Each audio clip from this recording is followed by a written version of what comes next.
حاضرین مجلس، بات ہماری چل رہی تھی جنگ بدر کے تعلق سے، جس میں پیارے نبی صلی اللہ علیہ وسلم اپنے صحابہ کرام کو لے کر اس آنے والے قافلے کو روکنا چاہتے تھے، لیکن دشمن تو بچ کر چلا گیا۔ ابو جہل اپنے لشکر کو لے کر مقابلے میں اتر پڑا اور مبارزت ہوئی۔ پہلے ایک کے ساتھ ایک ہوئی، پھر اس کے بعد پوری فوج دونوں کے دونوں آپس میں لڑے۔ اللہ کی جانب سے فرشتے نازل ہوئے، مسلمانوں کی مدد ہوئی۔ اس کے بعد 70 قیدی بنا لیے گئے، 70 بڑے بڑے سرداران مارے گئے، یہاں تک ہم لوگ پہنچے ہوئے تھے۔ جب یہ جنگ ختم ہو رہی ہے، ختم ہونے کے بعد اللہ کے رسول صلی اللہ علیہ وسلم کے پاس 70 بڑے بڑے لوگ قیدی بنا کر لائے گئے ہیں۔ جب یہ قیدی بنا کر لائے گئے تو رات میں ان کے ہاتھوں کو باندھا گیا ہے، پیروں کو باندھا گیا ہے اور ان کو ایک جگہ رکھا گیا ہے۔ جیسے رات کا اندھیرا بڑھ رہا ہے، وہاں پر قیدیوں کے کراہنے کی آواز آ رہی ہے، چونکہ شدت کے ساتھ مضبوطی کے ساتھ ان کے ہاتھ اور پیر بندھے ہوئے ہیں۔ اللہ کے رسول صلی اللہ علیہ وسلم حالانکہ پچھلے کئی دنوں سے سفر میں ہیں اور جنگ سے فارغ ہوئے ہیں اور تھکان ہے، تکلیف میں ہیں، اس کے باوجود بھی آپ رات میں نہیں سو رہے، اللہ کے رسول نہیں سو رہے ہیں اور پوچھ رہے ہیں کہ بھئی کھانا دیا تم لوگوں نے ان لوگوں کو؟ کھانا دیا آپ نے ان لوگوں کو؟ تو صحابہ کرام نے کہا اللہ کا رسول کھجور ہم نے ان کو دیا ہے۔ کہا روٹی نہیں دیا تم لوگوں نے؟ کہا اللہ کے رسول روٹیاں تھوڑے ہیں اور ہم لوگوں کے لیے کافی نہیں ہو رہے ہیں۔ تو کہا نہیں، جاؤ روٹی ان کو کھلاؤ، روٹی ان کو کھلاؤ، تم کھجور کھاؤ۔ رات میں اندھیرے میں تاریکی میں اللہ کے رسول صلی اللہ علیہ وسلم نیند ان کو نہیں آ رہی ہے۔ وہ قیدی جنہوں نے 13 سال اللہ کے رسول صلی اللہ علیہ وسلم کو مسلسل ستایا تھا، کسی نے آگ پر لٹایا تھا، کسی نے سینے پر پتھر رکھا تھا، کسی نے شیب ابی طالب میں 3 سال تک گھاٹی بند کر رکھا تھا، کسی نے صحابہ کرام کے بچوں کو چھینا تھا، کسی نے صحابہ کرام کے مال کو چھینا تھا، ایسے دشمنوں کے بارے میں نبی پوچھتے ہیں کیا تم نے ان کو کھانا دیا؟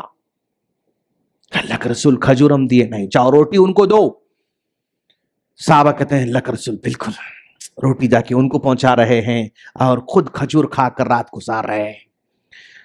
اللہ کے رات آگے بڑھتے جا رہی، نبی کو نیند نہیں آ رہی ہے، کراہنے کی آواز آ رہی ہے، کہا ان لوگوں کو تکلیف ہو رہی ہے، جاؤ دیکھو کس کو کراہنے کی آواز آ رہی ہے۔ نبی خود جاتے ہیں تاکہ اگر میں کسی کو بھیجوں تو ہو سکتا ہے ان کی نگرانی میں تکلیف محسوس کرنے میں کچھ کمی ہو سکتی ہے۔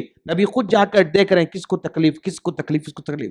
تو آپ گئے، دیکھا سب سے زیادہ آواز کراہنے کی آپ کے چچا عباس بن عبد المطلب کی آ رہی ہے۔ عباس بن عبد المطلب کی تکلیف ان کو سنا رہی ہے۔ اللہ کے رسول سوچتے ہیں کہ بھائی کیا کرنا، چلو ڈیل کر دیا، رسی کو لوز کر دیا تاکہ تکلیف کم ہو جائے اپنے چاچا کو۔ جب چاچا کو رسی ڈھیل کر دی اور ان کو تھوڑی راحت ملی تو پھر اللہ کے رسول نے سوچا کہ ایسا نہ ہو کہ میں صرف چاچا کی میں نے طرفداری کی اور چاچا کو راحت پہنچائی، دوسروں کو نہیں پہنچائی۔ نہیں، جب میرے چاچا کو راحت مل سکتی تو سب کو راحت ملنا چاہیے۔ سب قیدیوں کے رسیوں کو اللہ کا ذکر لوز کیا تاکہ وہ تکلیف میں رات نہ گزارے۔ پھر دن ہوتا ہے، پھر کہتے ہیں کہ جاؤ ان کو روٹیاں دو، کھجور تم لوگ کھاؤ، اور پھر اعلان ہوتا ہے کہ بھائی کیا کیا جائے ان قیدیوں کے ساتھ، کیا کیا جائے ان قیدیوں کے ساتھ۔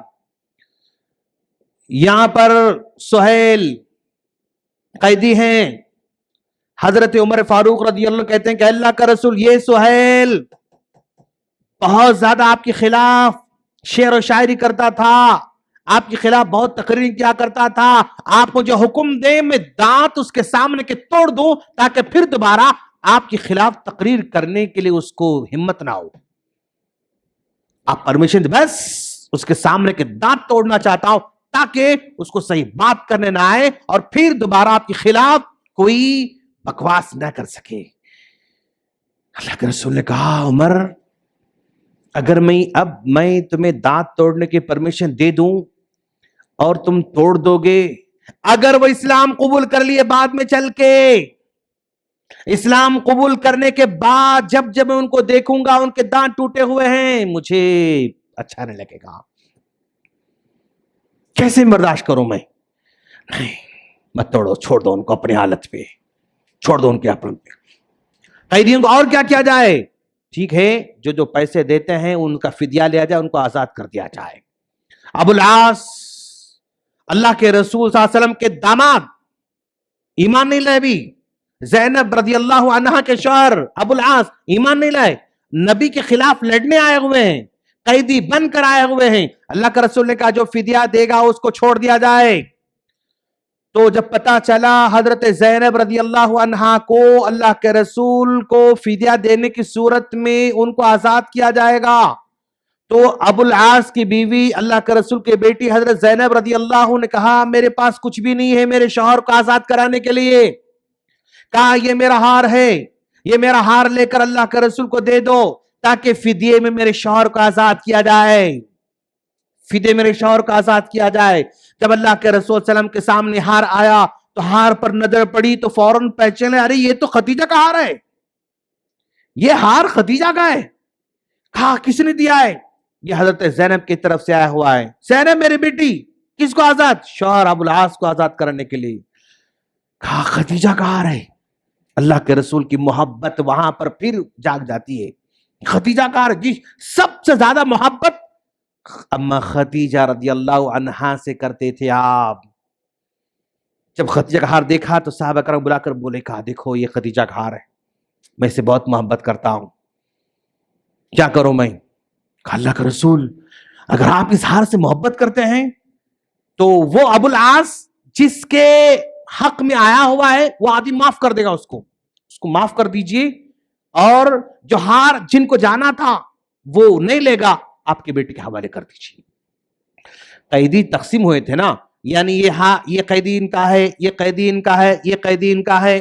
اب اگر یہ قیدی آزاد ہونا چاہتا ہے ان کو پیسے دے کے آزاد ہو جائے، اگر یہ آزاد ہونا چاہتا ہے ان کو پیسے دے کے آزاد ہو جائے، یہ ان کو دے کے آزاد ہو جائے۔ تو ابو العاص جو کہ دشمن ہے، نبی کا داماد ہے، وہ جس کے حق میں آیا وہ کہہ رہے ہیں کہ اللہ کا رسول جب آپ کے خدیجہ رضی اللہ عنہ کا ہار آپ کے پاس آ رہا ہے ان کے فدیے میں تو میں معاف کر دوں گا، میں چھوڑ دوں گا اس کو، اپنی بیٹی کے ہار کو واپس کر دیں۔ مطلب کیسے مطلب حالات ہو رہے ہیں جنگ کے بعد۔ پھر اللہ کے رسول صلی اللہ علیہ وسلم کہہ رہے ہیں کہ بھائی ان قیدیوں میں کون پڑھنا لکھنا جانتا ہے؟ تو فلاں فلاں فلاں فلاں۔ تاریخ نگاروں کا کہنا ہے کہ 10 سے 15 کے درمیان ان قیدیوں میں سے لکھنے پڑھنے والے تھے، 10 سے 15 کے درمیان لکھنے پڑھنے والے تھے۔ تو آپ نے کہا ان لوگوں سے کہو کہ وہ ہمارے مدینے کے 10 بچوں کو پڑھائیں، ان کو آزاد کیا جائے گا۔ ہر قیدی مسلمان 10 بچوں کو پڑھانا، تعلیم دینا، اب ان کو آزاد کیا جائے گا۔ تو اب ان سے تعلیم حاصل کرنے کے لیے مدینے کو معلم بنا کر لایا جا رہا ہے قیدیوں کو۔ جو پیسے دے سکتے تھے دے کر آزاد ہو رہے ہیں، جو ریکویسٹ کرتے تھے ریکویسٹ کر کے آزاد ہو رہے ہیں، جو سکھا سکتے تھے سکھا کر آزاد ہو رہے ہیں۔ اللہ کے رسول صلی اللہ علیہ وسلم نے یہاں پر مال کو ترجیح نہیں دیا بلکہ ان کی تعلیم کو ترجیح دیتے ہوئے تعلیم سکھانے کا حکم دیا اور پھر سکھانے ان کو آزاد کر کے چھوڑا۔ اللہ کے رسول صلی اللہ علیہ وسلم تعلیم کو بھی آپ امپورٹنس دیتے تھے مدینے میں جانے کے بعد۔ تو آج بھی ہمیں تعلیم کو امپورٹنس دینا ہوگا، تعلیم کی قیمت ادا کرنا آج ہماری امت کو سیکھنا ہوگا میرے دوست۔ تعلیم کی قیمت ادا کرنا سیکھو، جو ہو سکتا ادا کرو۔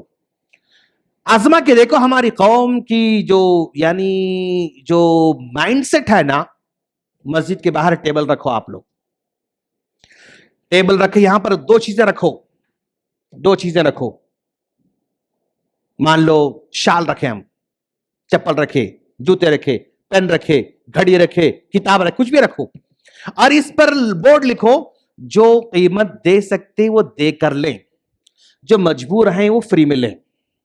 2 بورڈ لگا دو. اب دیکھو یہ خالی ہوتا، یہ خالی ہوتا، یہ خالی ہو جاتا. حالانکہ بورڈ ہے جو مجبور ہیں وہ لیں، تو ہر آدمی اپنے آپ کو مجبور سمجھ کے اسی کو اٹھانا چاہتا.